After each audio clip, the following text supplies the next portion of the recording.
Have you ever stopped to think about the vastness of the ocean and the creatures that live there? Paul Snowgrove, a professor of ocean science and biology, once said that we know more about the surface of the moon and of Mars than we do about the deep sea floor. And as of today, less than 20% of the ocean has been mapped. When I was 10, my mom took me to see a dolphin show, and I fell in love with the ocean, and I've been studying it ever since. The ocean is one of our biggest resources. We rely on it for food and water and so many other things, so it's important for us to understand it. So today I will be discussing the people who have dedicated their lives to studying and saving the ocean. Those people are marine biologists. I will be talking about their purpose, types, and conservation efforts. So to start off, we will talk about their purpose.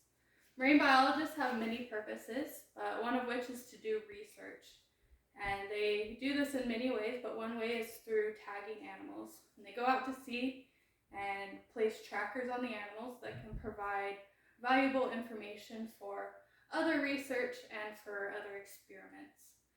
According to Dostis, the tags provide information on what the animals are doing when they are underwater. They also allow scientists to track the animals when they are at the surface. Tags can provide long-term continuous information on the behavior and movements of individual animals. Another relatively recent research finding has also been about the ocean floor.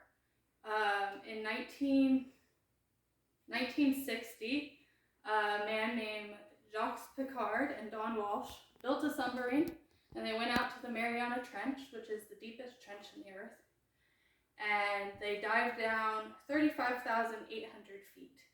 And since then, many others have also accepted that challenge. For example, in 2012, James Cameron, the director of Avatar, dived down 11 kilometers, and he took his camera with him. And so that was the first footage that we got of what kind of creatures live down there. While the ocean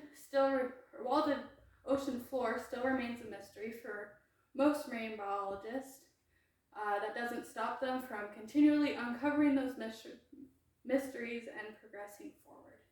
And one way they do that is through experiments. One of the more pressing issues in today's world is climate change. So a lot of experiments have been done to try to save the earth and to save the ocean. And according to the Marine Biology Society, a lot of those experiments were done for the coral reefs. For example, some of those experiments were in planting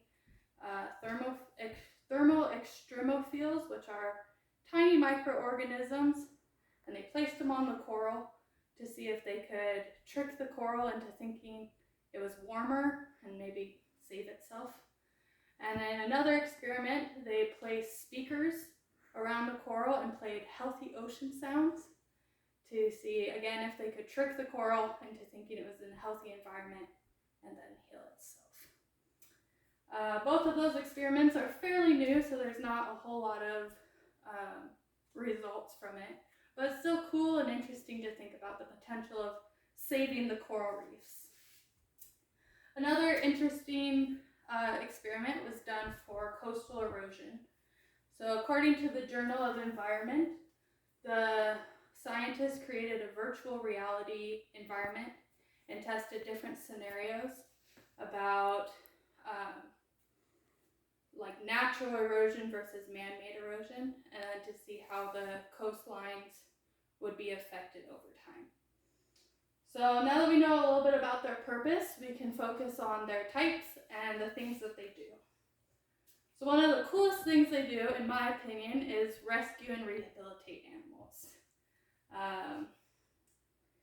The more that we advance as a society, the more challenges come for the marine animals. So they could get caught in nets or struck by a boat and then need outside help in order to survive. So that's where marine rescue teams come into play. They actively go out and search for animals that seem sick or afflicted And they also respond to calls from people who see animals in distress. And then, depending on the situation, they will bring the animal back to their facility where they can heal it and rehabilitate it. And in the best case scenarios, those animals are then released back into the wild. But sometimes that's not always the case, and the animal is just too injured to survive in the wild. So the marine biologists do everything they can to make the animal feel comfortable and happy in its new home. Another cool thing that marine biologists do are divers. The divers are responsible to go down and collect data, and they collect samples of corals, sand, and sometimes small species. And then they can use those samples to further data and like research and experiments. Another really important thing for divers to do is to observe. They have to learn about the region and like the habitats there, and learn about how the animals react to their surroundings, and then how the environment responds to those animals. And that's all very important. So now that we know about their purpose, we can talk about the ways that they save. One of the major conservation efforts is, of course, done for animals. Many of the marine animals are either endangered or threatened with endangerment. So one method that we can protect them is through MPAs, which are marine protected areas. And those areas have very strict laws that help protect the animals and make them feel safe. As of this year, according to the Monterey Bay website, there are 15 national marine sanctuaries, which cover 620,000 square miles of ocean and Great Lake waters. Another important way that we protect animals is through harvesting laws. Harvesting laws are put into place to prevent overharvesting. According to NOAA, since 1984, the cod populations have decreased exponentially by 70% per year. And that is due to overharvesting, because the populations don't have a chance to repopulate and grow without dying due to fisheries. So the harvesting laws were put into place so that the fish can continue to live and be happy, but also it keeps the humans happy as well. Another major conservation effort is, of course, to protect the ocean. These are also, MPAs are also used here to help preserve the ecosystems. And many other efforts have been done worldwide, including the Intergovernmental Oceanographic Commission of UNESCO, which works to improve responses to environmental changes and human impacts. And last but not least, marine biologists help with management. They work alongside government officials to find better ways to help manage the ocean, to make it a safer place for all creatures. So making the ocean a safer place for everybody is an ongoing and difficult challenge for marine biologists, but they don't stop at anything so that they can make the world a better place. So in conclusion, today we've talked about the amazing people who have dedicated their lives to the preservation and study of the ocean.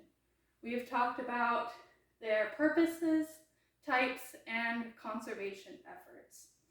So when you think about the vastness of the ocean and the fact that less than 20% of it has been mapped, perhaps now you will want to learn more about the ocean and the amazing people who study it.